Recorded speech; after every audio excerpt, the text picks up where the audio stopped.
자, 12절 올려놓죠.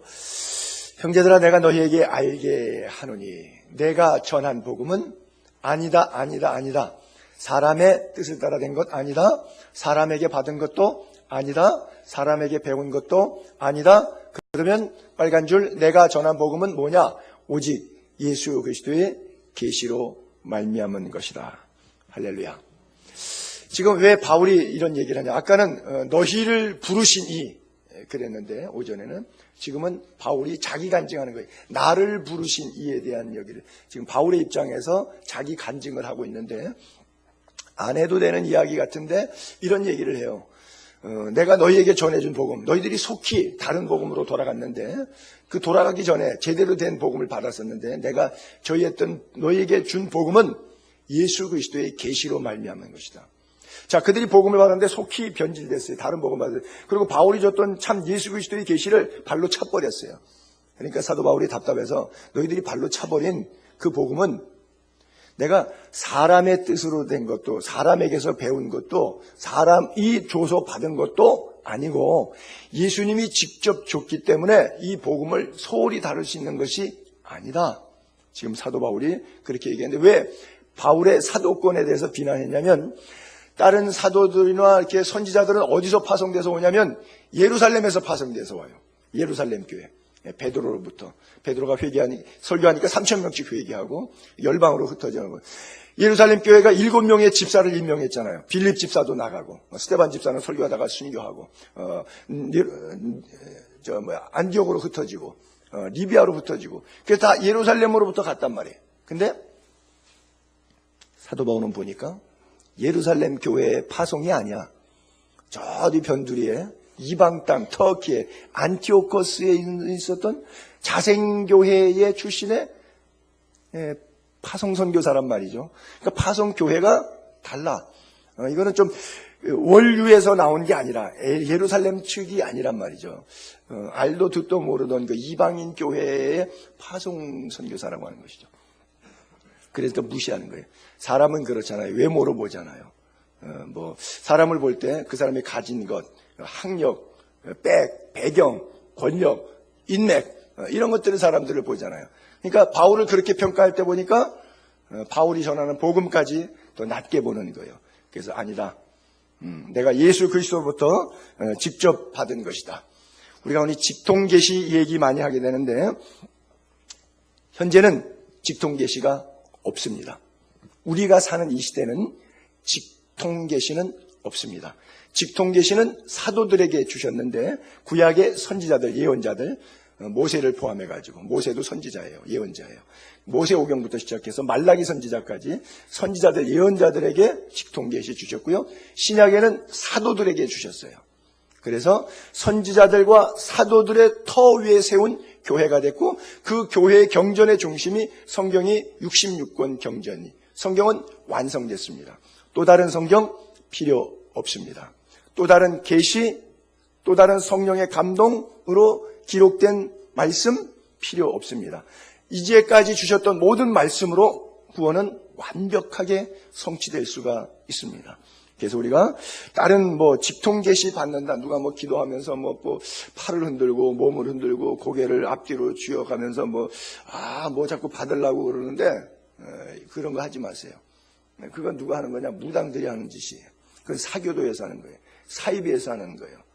물론 기도하는 가운데 손을 들고 하거나 무릎 꿇고 하거나 나도 모르게 막 몸이 흔들리고 떼굴떼굴 굴릴 수도 있고, 기도 형태 다양하게 그런 건 나올 수 있는데, 그거는 나도 모르게 기도하면서 생기는 현상이지, 마치 남들이 볼 때 내가 직통계시 받는 것처럼 와칼라시아 판다를 수익해 아발리트 어펜데로스 가발리틴데, 그래갖고 남들이 볼 때 야 되게 거룩한가 보다, 있나 보다, 지금 받고 있나 보다, 이런 연출 짜내려고 하는 거, 이 짓 하지 말라고 하는 거예요. 근데 모든 교회들이, 현대 교회까지 이런 게 다 있어요. 마치 계시가 자기에게 특별해서 임하는 것처럼. 사도 바울이 특별하지 않습니다. 하나님이 쓰셨던 사람 가운데 특별한 사람 없어요. 전부 다 거렁뱅이 같은 인생들이, 쓸모없는 사람들이. 너희 가운데 문벌 좋은 자, 학벌 좋은 자, 권세 있는 자, 능력 있는 자가 많지 않다 그랬어요, 사도 바울이요. 그럼에도 불구하고 우리를 들어서 하나님께서 써오셨다고 하는 거예요. 그러니까 내가 받은 것이 사람에게 받은 것이 아니라 하나님으로부터 직접 받았다. 그리고 갈라디아 교회 교인들에게 너희들이 사람의 생각으로 내가 예루살렘 교회 파송이 아니라 안디옥 교회 파송이라고 해서 잣대질하는 것은 옳지 않다. 예수 그리스도의 계시를 똑바로 봤으면 좋겠다. 그래요. 자, 그래서 우리가 직통 계시는 사도 바울에게 끝났고요. 요한계시록의 사도 요한까지 끝났습니다. 그 다음에 뭐가 필요하느냐? 계시를 깨닫는 지혜가 필요해요. 우리가 구할 것은 이거예요. 계시와 지혜의 영을 달라고 하는 것은 바울이 성도들에게 구했던 것으로 바울 시대 끝났고, 오늘 이 시대는 그 계시를 깨닫는, 즉 성경을 읽어도 이해가 안 돼요.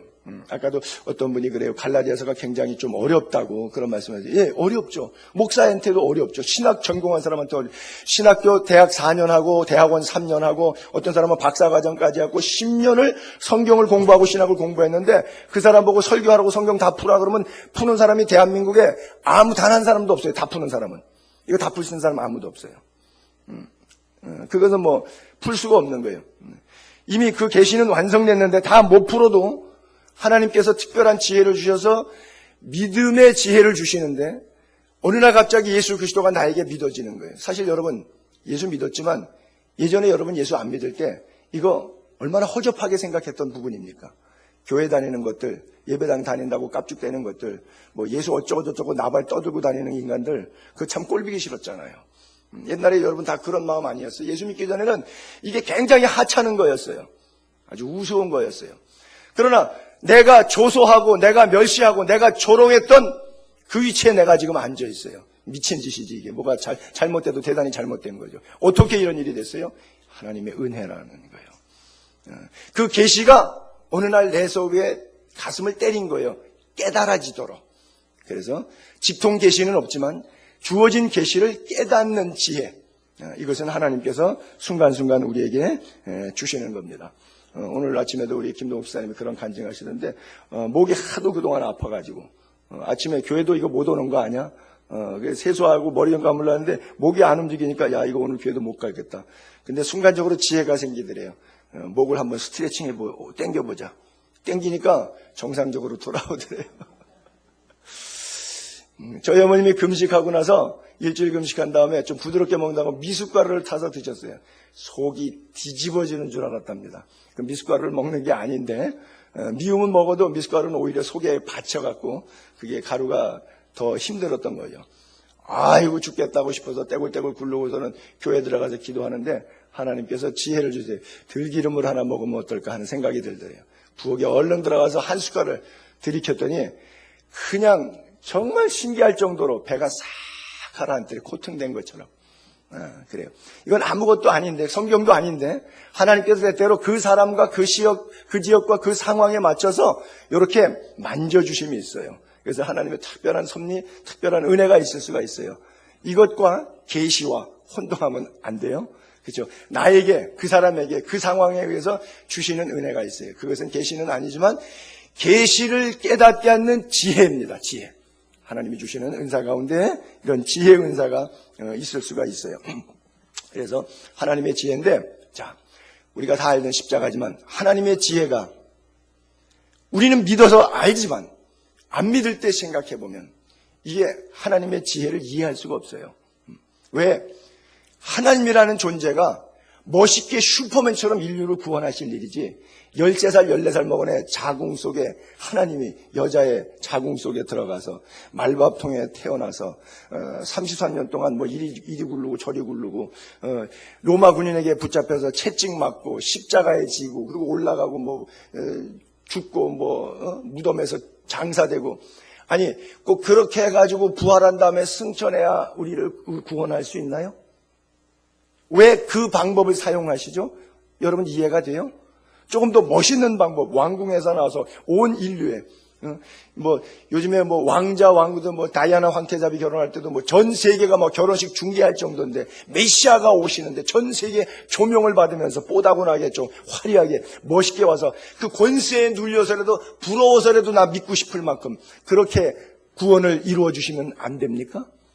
하나님의 지혜, 세상 사람들이 볼 때 미련한 것이라 그랬어요. 왜 이렇게 미련하나? 그러니까 사람들이 못 믿는 거예요. 근데 이것이 우리에게 믿어졌다. 하나님의 놀라운 은혜예요. 바울이 그걸 지금 간증하고 있는 거예요. 나를 부르시니 나의 삶의 과거가 어땠고 현재가 어땠고 앞으로 내가 나가야 될 길, 사명의 길이 무엇인지를 지금 바울이 그걸 간증하고 있는 거예요. 13절 14절에 자기의 과거의 모습이죠.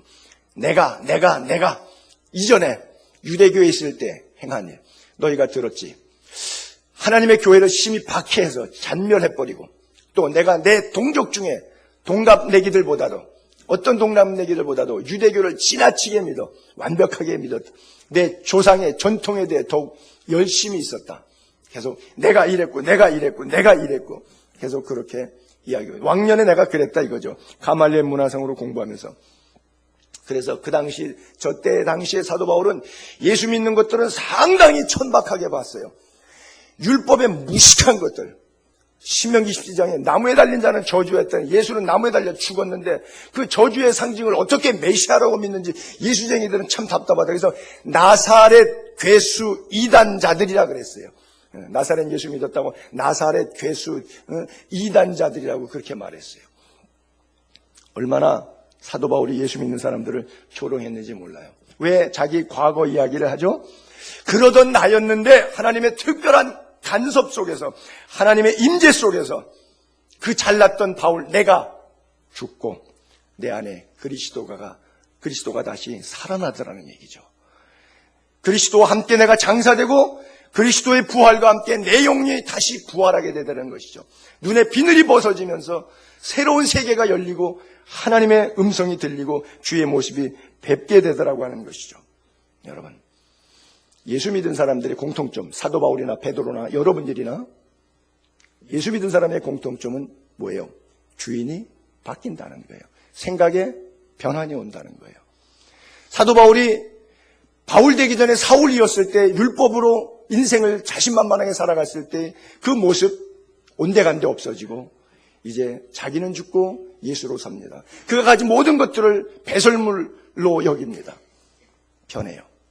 베드로도 변했고 바울도 변했고 우리도 변해야 됩니다. 뭐가 변하는 거예요? 주인이 바뀌는 거예요. 여러분의 주인은 누구십니까? 사도 바울은 내 인생의 주인이 나였습니다. 그런데 다메섹 사건 이후에 예수 믿은 다음에 내 인생의 주인이 내가 아니라 그리스도였습니다. 여러분은 예수 믿은 이후에 여러분 인생의 주인이 누구십니까? 나라고 하는 자아의 나의 삶의 중심에 나의 세계관의 가치 속에 주인이 그리스도이십니까? 아니면 아직도 여러분들이 학교에서 배우고 알고 갖고 있는 경험과 갖고 있는 권력과 물질과 여러분들의 주변적 상황과 인맥들이 여러분들의 삶의 중심이 되고 있습니까? 사도 바울은 그렇게 간증하고 있어요. 나를 부르시니. 과거가 엄청나게 화려했습니다. 그 엄청난 화려한 과거를 뒤로 하고 고난의 길을 향해서 나아갈 때 그 고난을 고난으로 여기지 않고 고난을 은혜로 받으면서 나아갑니다. 주어진 길을 십자가를 지고 묵묵히 나아갑니다. 그리고 과거의 화려함은 지금 현재의 고난과 비교할 수 없는 기쁨이 현재 존재한다고 그렇게 말하고 있습니다. 그래요. 여러분들의 인생의 주인이 바뀌게 되기를 바랍니다. 하나님께서 임재한 사람들마다 그들의 삶의 인격의 주인이 바뀌었던 것처럼 여러분들에게도 바뀌기 바랍니다. 여러분 성도가 되십시오. 거룩한 무리를 가리켜 성도라고 합니다. 크리스찬. Christ is all, I'm nothing. 그리스도가 내 삶의 모든 것이고 나라고 하는 존재는 아무것도 아니라고 하는 것이 크리스찬입니다. 교회 오래 다녔다고 성도 되지 않습니다. 목사 되었다고 성도 되지 않습니다. 신학교 갔다고 성도 되지 않습니다. 장로 됐다고 성도 되지 않습니다. 내가 교회에서 무슨 봉사하고 뭘 한다고 해서 성도 되지 않습니다. 내 인생의 주인이 그리스도가 될 때, 십자가 예수 그리스도의 피가 내 가슴에 흘러서 나의 왕 되신 하나님 로드십을 주께 드릴 때, 그때 비로소 성도가 되는 겁니다.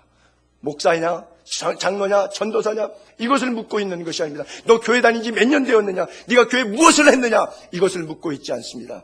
내 인생의 중심에 내 가슴 속에 피 묻은 십자가의 보혈이 있느냐, 복음의 능력이 내 가슴에 있느냐, 이것을 주님 물으시는 거예요. 사도 바울이 그걸 찾고 싶었는데 성령 받았다고 하는 갈라디아 교인들이 그렇지 못했어요. 그래서 너희가 성령으로 시작하였다가 육체로 마치겠느냐. 그들을 책망하고 있어요. 오늘도 우리에게 들려주시는 하나님의 음성을 듣게 되기를 바랍니다.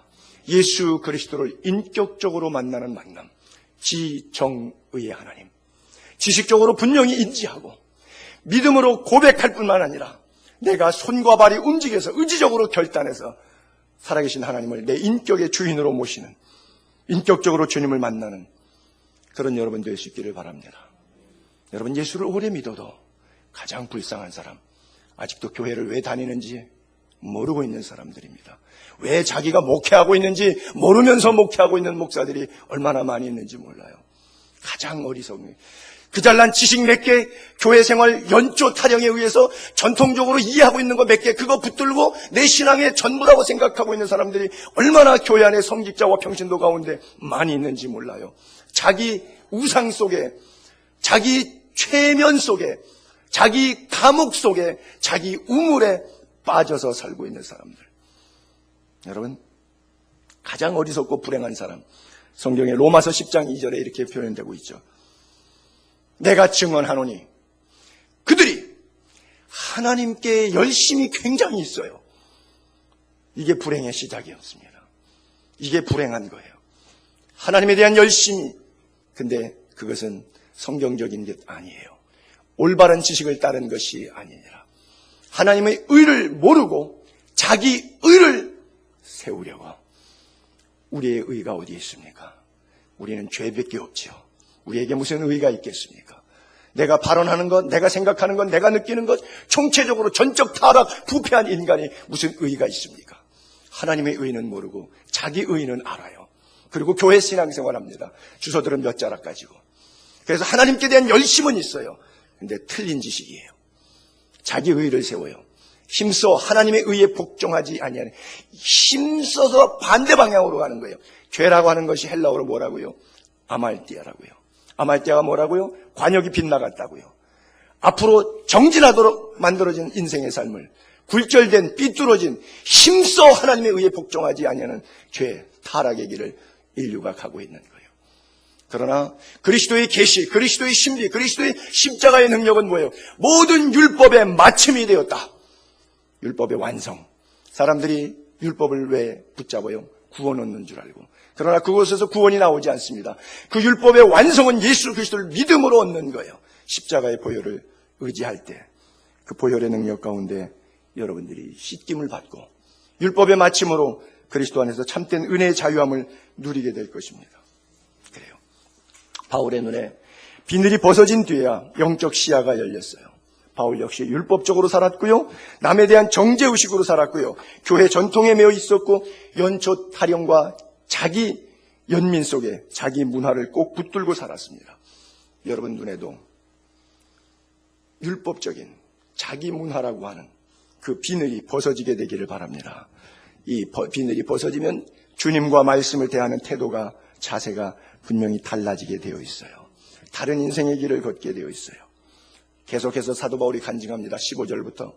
그러나 내 어머니의 태로부터 나를 택정하시고 그의 은혜로 나를 부르시니가 그의 아들을 이방에 전하기 위하여 그를 내 속에 나타나시기를 기뻐하셨을 때 나는 혈육과 의논하지 않고 또 나보다 먼저 사도된 자들을 만나서 의논해 보려고 예루살렘도 가지 않고 즉 혈육 골육 지친과도 의논하지 않고 먼저 사도된 자들의 경험을 배우기 위해서 예루살렘에 가서 사도들과 상의하지도 않고 오직 하나님의 부르심, 하나님의 보내심, 하나님의 인도하심 속으로만 들어갑니다.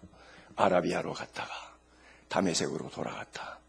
여러분 여기에 크게 하나 느낄 수 있는 것은 내가 어머니 태로부터 사도 바울은 몰랐어요. 바리새인 중에 유대인 중에 이스라엘 중에 특별한 사람이라고 생각했어요.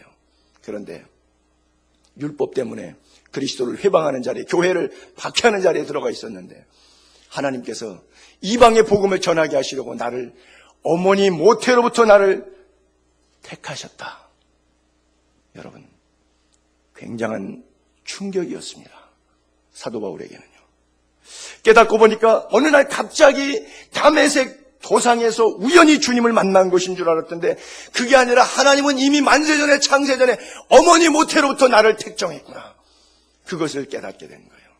여러분, 예수 믿게 보면 어떤 계기를 통해서 내가 예수 믿었다고 생각하는데 그 계기 이면에 하나님께서 여러분들을 섭리하셨다는 사실을, 예정하셨다는 사실을 깨닫게 될 겁니다.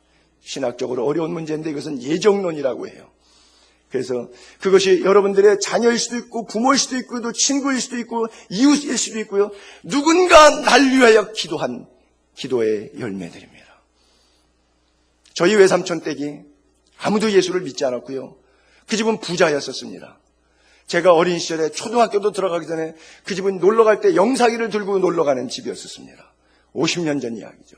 영사기를 들고 그리고 영사기 놀고 와가지고 집에 와서 천막을 쭉 이렇게 내려놓고 이런 거 내려놓고서는 가서 여행하고 놀았던 걸 쭉 보여줍니다. 막 집안이 극장에 50년 전에. 그렇게 아주 잘 살았어요. 우리 집은 초라했습니다. 시골교회, 농촌교회 목사의 가정이라는 것은 경제적으로 비패했죠. 전도했습니다. 부모님의 전도도 안 맥혔어요. 형제지간에는 더 말할 나이도 없는 거죠. 눈물로 기도했습니다. 결국 그 가정 지금 다 예수 믿습니다.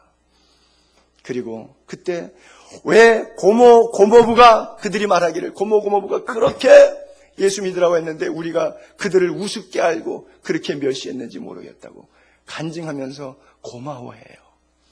그래요. 자기가 어느 날 예수 믿은 것 같아요. 그러나 날 위하여서 성령께서 말할 수 없는 탄식으로 울었고 또 주변에 울게 하신 사람들을 배역으로 세우셨어요. 내가 어느 날 예수 믿은 것이 아닙니다. 사도 바울이 다메섹에서 깨진 줄 알았더니 아라비아 3년에서 기도하는 가운데 직통계시를 통해서 주의 음성을 듣고 깨닫고 나는데 내가 다메섹 사건을 통해서 깨닫는 것이 아니라 만세전에 어머니 모태로부터 나를 하나님께서 택하셨는데 그 타이밍의 시간표가 바로 그 날짜 그 지역이었구나. 이것을 깨달았던 거예요. In His time. 하나님의 시간을 보는 영적인 시각이 여러분 안에도 열려지게 되기를 바랍니다. 모태로부터 부름받았다고 하는 것이죠. 하나님 왜 이렇게 고집스럽고 미련하고 완악하고 교만한 나를 위해서 만세전부터 사랑해 오셨습니까? 사도 바울은 그 감동이 밀려오는데 견딜 수가 없을 만큼 감격하고 있었어요. 그래요. 우리에게도 이런 구원의 놀라운 감격과 은혜가 필요한 줄로 압니다. 그래요. 사람들이 공통점으로 느끼는 은혜가 있습니다. 그것은 영적인 DNA라고 하는 것이죠. 다윗이 밧세바를 범했습니다. 그리고 시편 51편에 회개합니다. 그 회개하는 한 토막에 시편 51편에 이런 구절이 있죠. 내가 죄악 중에 출생하였으며 어머니가 죄 중에서 나를 잉태하였나이다. 다윗이 나이 48세 돼서 30대 왕에 등극하고 세월이 좋아서 왕세월 18년 보내면서 나이 48세 먹어가지고 그래갖고 지 정령 못 이겨가서 죄를 졌어요. 밧세바를. 그래놓고 나중에 나단 선지자의 책망을 듣고 회개하는데 회개의 기도 가운데 툭 튀어나온 말이 뭐예요? 주님, 내가 죄악 중에서 출생한 놈입니다. 어머니가 죄 중에서 나를 잉태한 놈이었군요. 이걸 깨달았던 거예요. 그래요. 다윗이 느꼈던 영적인 DNA. 사도 바울은 그래서 디모데를 유달리 부러워했어요. 그가 모태로부터 택정함을 입었다는 사실을 안 다음부터 제1차 전도인 갈라디아의 루스드라에서 개종시켰던 디모데를 볼 때마다 경배합니다. 바울의 마지막 편지에 거짓이 없는 믿음을 가졌던 디모데를 칭찬할 때 그런 표현을 썼죠. 이는 내 속에, 디모데에게 말합니다. 거짓이 없는 믿음이 있다. 근데 그 거짓이 없는 믿음이 어디서 생겼냐? 디모데 내 속에서 나온 게 아니라 그 믿음이 먼저 먼저 내 외할머니 로이스에게 있었고요. 너네 엄마 유니게 속에 있었고 그리고 너 속에 이게 뭐예요? 3세대 연결되고 있는 거예요. 나는 우리 장로님들의 자녀들을 위해서 축복할 때 그래요. 3세대들이 우리 장로의 기름 부음이 아들 세대, 딸 세대, 손주들 세대까지 자자손손 기름 부음을 주옵소서라고 기도해요. 영적 DNA. 비록 1세대들이 예수 믿기 시작했을 때 갈팡질팡했고 우여곡절 많았고 교회 생활에 적응하는 데 어려움이 많았지만 그러나 그 성령의 기름 부으심을 통해서 우리 장로님들의 다음 세대가 장로가 되었을 때는 정말 신실한 장로님, 지금 장로님보다 더 위대한 장로님, 그리스도의 몸을 세우기 위해서 일생을 주와 동행하는 장로님들 되게 해달라고 성령의 기름 부으심을 이어가게 해달라고 기도해요. 그래요. 바울은 부러웠어요. 그렇잖아요. 영적 DNA. 마지막 편지 디모데후서에서 디모데를 격려하면서 평생 1차 전도 여행 때 그를 만나기 시작해서 약 30년 동안 로마의 감옥에 갈 때까지도 디모데는 옆에 있었어요. 30년 동안 신앙생활 같이 해보니까 참 거짓이 없는 믿음이에요. 그동안에 왔다리 갔다리 하면서 뭐 믿는다고 하면서 깝죽거려서 입 열렸다고 막 떠들면서 선동하고 비난하고 그러고 있던 사람들이 바울 주변에 얼마나 많은지 몰라요. 갈라디아 교회, 뭐 고린도 교회 동역자들 가운데서도 얼마나 많은지 몰라요. 30년을 한결같이 신앙으로 나온 아들 디모데가 동역을 하면서 나가는데 야, 어떻게 그렇게 거짓 없는 믿음이 있냐. 근데 기도하고 나니까 자기가 택정함을 입었다는, 모태로 택정함을 입었다는 걸 알고 나니까 야, 나는 몰랐는데 네 믿음이 너네 엄마 그리고 엄마의 엄마로부터 이게 영적으로 이게 DNA가 왔구나. 그러니까 비바람이 나고 참수가 나고 다른 친구들은 다 가도 너는 끝까지 동역자의 길을 가는데 정말 순수하게 나를 따를 수가 있고 나를 주님처럼 섬기면서 같은 한 교회를 섬길 수가 있었구나. So grace. 하나님의 놀라운 은혜라고 부러워하면서 그를 격려하고 있어요. 사도행전 9장 15절에 사도 바울이 고린도 다메섹에서 깨어졌을 때 그렇게 깨닫게 되죠. 주께서 이르시되 가라. 이 사람은 내 이름을 이방인과 임금들과 이스라엘 자손들에게 전하기 위하여 택한 나의 그릇이라. 사도 바울은 택한 하나님의 그릇인 것을 그가 깨닫게 됩니다. 그가 내 이름을 위하여, 바울이 예수 그리스도의 이름을 위하여 얼마나 고난을 받아야 할 것을 내가 그에게 보이리라. 결국 저에게는 다메섹에서 보았습니다. 부름받은 이후에 하나님께서 보여주신 것을 3일 동안 식음을 전폐하고 눈이 감겨 있을 때 셋째 날 아나니아 집사의 기도를 통해서 비늘이 벗어지면서 영안이 열렸을 때 그 열리기 전에 새로운 삶이 펼쳐지기 전에 눈 감어 있던 3일 동안 그가 육신의 눈은 감았지만 영의 눈을 뜨고 3일 동안 보았어요. 뭘 봤어요? 예수 그리스도의 이름을 위하여 당할 고난. 내가 그에게 보이리라. 그를 보여주었어요. 그렇기 때문에 사도 바울은 봤기 때문에 고난을 고난으로 여기지 않고 고난에 대한 재해석이 가능했어요. 나는 우리 예수의 교회 성도들에게 100번, 1000번, 10,000번 설교하고 싶어요. 무슨 내용? 제발 고난에 대한 재해석을 가지라고요.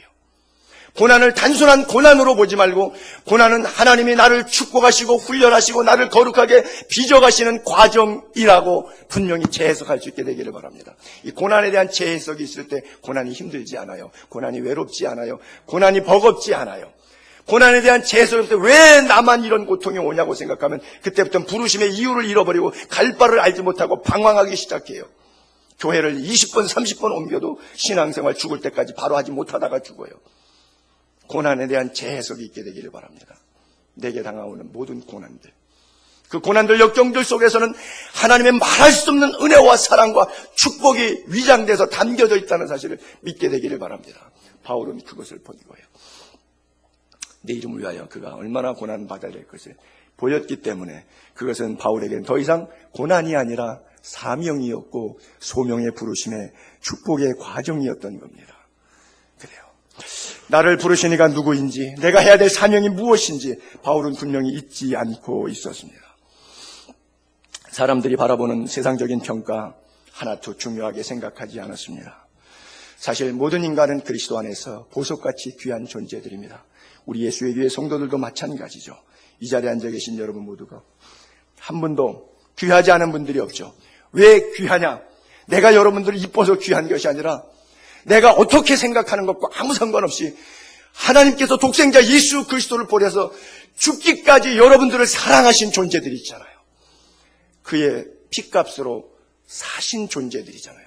여러분 자체로 여러분은 위대하고 귀한 존재들인 거예요. 그 귀한 존재의 가치를 아는 사람은 어떻게 살아야 될지 삶의 이유를 알고 방향을 알게 되어 있어요. 그리고 주 앞에 늘 겸손할 수밖에 없어요. 저는 때때로 위장된 겸손을 하죠. 왜? 목사니까 건방 떨면 안 되니까 조금 겸손해야지. 그러고선 체면치레에 겸손하죠.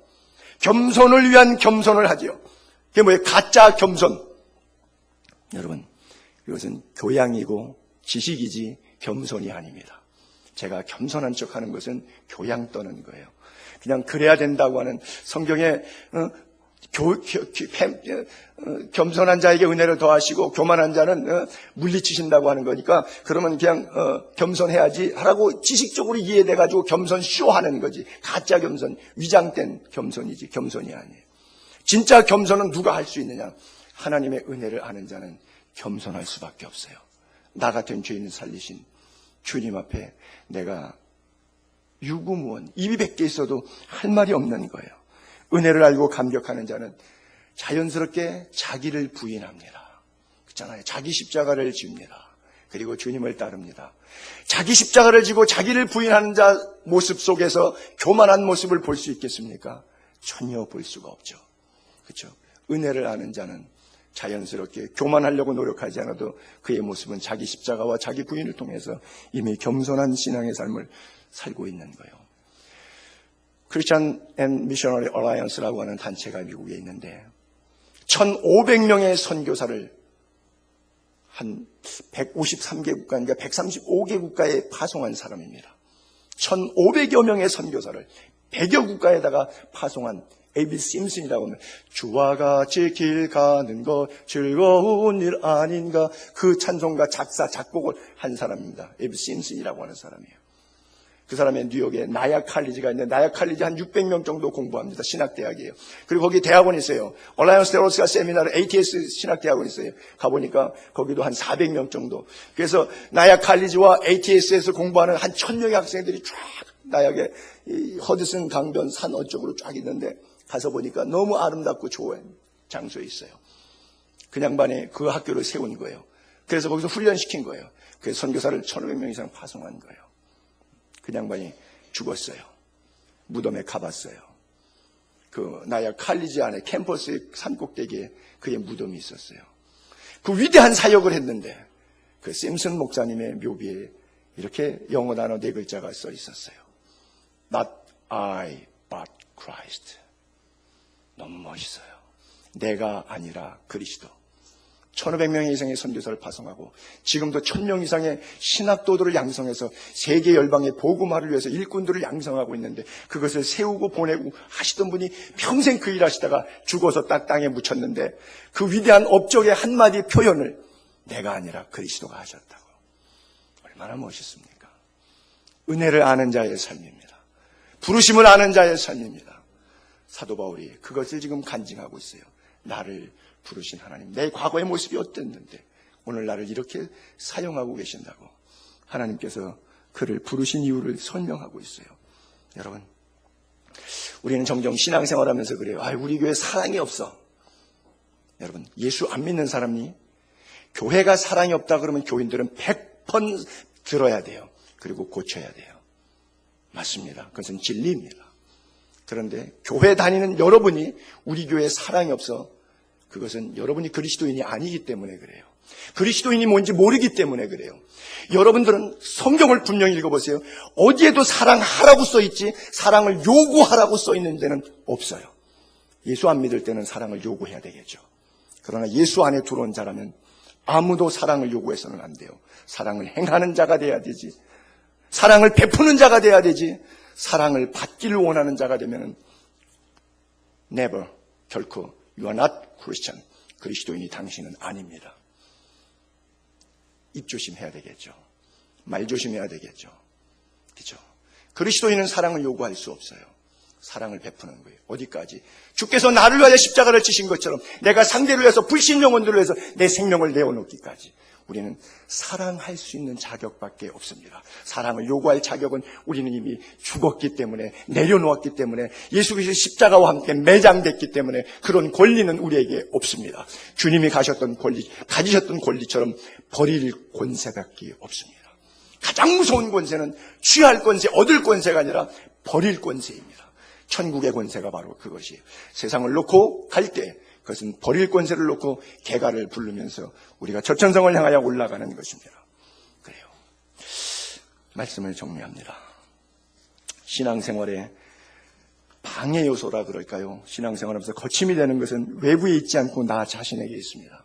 나 자신의 마음, 나 자신의 울타리, 스스로의 감옥에 갇히지 않게 되기를 바랍니다. 사도 바울은 혈육과 의논하지 않고 사도들과 의논하려고 예루살렘으로 가지 않고 하나님의 부르신 곳으로 갔습니다. 조용한 곳, 혈육과 즉 사람과 상의하고 예루살렘과 즉 사도들과 상의하고 가지 않았습니다. 아라비아 광야로 나갔습니다. 거기는 사람이 존재하지 않는 곳입니다. 예리모스 광야입니다. 문자 그대로 거기는 누가 있어요? 주님이 계신 곳이에요. 이스라엘 백성들을 왜 난짝 들어서 가나안으로 옮길 수 있는 하나님의 능력으로 40년 동안 광야의 길을 걷게 하셨습니까? 저희들을 낮추시고 줄이게 하시고 금식하시면서 그들에게 만나를 내리신 이유가 뭐예요? 사람이 떡으로만 사는 것이 아니라 하나님의 입에서 나온 말씀으로 산다는 것을 40년 동안 가르쳐주기 위해서 40년을 할애하셨습니다. 떡으로 살지 않는다. 인간은 돈으로 살지 않는다. 하나님의 생명으로 산다. 하나님의 말씀으로 산다. 그걸 가르쳐 주시려고 예리모에 광야에 40년을 보내셨습니다. 그래서 그가 기도하는 가운데 혈육과 상의하려고 가지 않습니다. 사도들, 자기보다 더 위대했던 사람들을 만나려고 예루살렘으로도 가지 않습니다. 하나님의 부르심 앞에 섭니다. 아라비아 3년 동안 저는 너무 궁금해요. 올라가면 바울에게 묻고 싶어요. 3년 동안 무슨 계시 받고 무슨 음성 듣고 무슨 깨달음이 있었냐고요. 그래요. 제 생각에 추측을 해봐요. 3년 동안 3일도 아니고 3년 동안 도대체 뭘 배운 거예요? 얼마나 많이 배웠을까요? 아마 바울의 설교나 그의 사역의 용량 사이즈로 볼 때 내용을 담은 기간이 아닌가. 영적인 것을 충족한 기간이에요. 그렇다면 뭐예요? 목회자에게서 선교사에게서 제일 중요한 것은 기도와 말씀이죠. 기도 많이 했을 것 같아요. 방언 많이 했을 것 같아요. 은사 많이 받았을 것 같아요. 그리고 말씀에 깨어 있었겠죠. 늘 말씀을 읽고 말씀을 묵상하고 말씀을 쓰고 말씀 속에 살기를 입고요. 그래서 아마 그가 3년 동안은 구약은 한 1년 구약 공부하고 2년 신학 공부하고 3년 차는 선교지를 어떻게 나아가기 위해서 하나님께서 나를 부르셨는데 그 부르심의 방향을 어떻게 설정하는 것이 참 하나님의 뜻일까 고민했을 거예요. 아마. 꼭 그렇지 않다고 할지라도 그런 것들이 범주에 3년 동안 그가 사용되지 않았을까요? 여러분 말씀을 맺으면서 여러분들에게도 오늘 우리 이 시대에 아라비아의 3년이 필요합니다. 세상의 소리 내려놓고 하나님의 음성을 듣기 위해서 우리의 마음을 집중하고 우리의 생각을 모으고 우리의 삶의 인간관계, 물질관계에 얽혀서 싸우고 분열하고 다투고 그리고 지지복던 그런 모든 삶에서 다 내려놓고 아무와도 의논하지 않고 사람의 힘을 의지하지 않고 뱅크 어카운트 시스템에 매달리지 않고 그리고 하나님 아라비아 3년 나에게도 필요합니다. 이 사순절의 절기의 고난주간을 맞이하면서 정말 하나님 앞에 집중하기를 원합니다. 나를 부르신 하나님 바울의 간증처럼 내 생애에 간증 있는 삶을 위해서 나에게 아라비아 3년을 주셔서 다시 일어나 하나님의 부르심의 소명을 위해서 인생 멋지게 사는 그리스도인들 되게 하옵소서. 예수님의 이름으로 축복합니다.